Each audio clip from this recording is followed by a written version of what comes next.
ইলিশ সিম রান্না, হ্যাঁ যদি আবার হয় গাছের সিম নিজের গাছের সিম তুললে খাইতে কিন্তু অনেক মজা।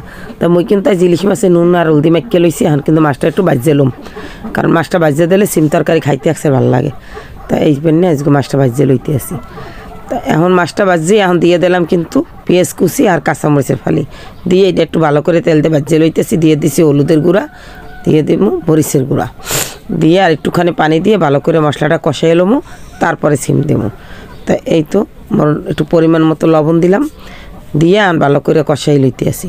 তো মোর মশলাটা কষাই নইছে, আমি একটু কাঁচামরিচ দিয়ে দিছি, দিয়ে দিলাম সিমটাও ভালো করে কষাই এলোমো। এই তো সিম হয়ে গেলে তারপরে একটু পানি দিয়ে দেবো। তা সিম কষানো হয়েছে, আর দিয়ে দিলাম পানি দিয়ে দিছি। আর লগে কিন্তু বন্ধুরা একটা আলু দিছিলাম, তাই আলু আর সিম আর ইলিশ মাছ। তাই এখন মই কিন্তু দিয়ে দিলাম 2টা টমেটোটা দিলে জলটা খাইতে অনেক ভালো লাগে। তাই এখন মই এক এক করে মাছটি দিয়ে দিলাম।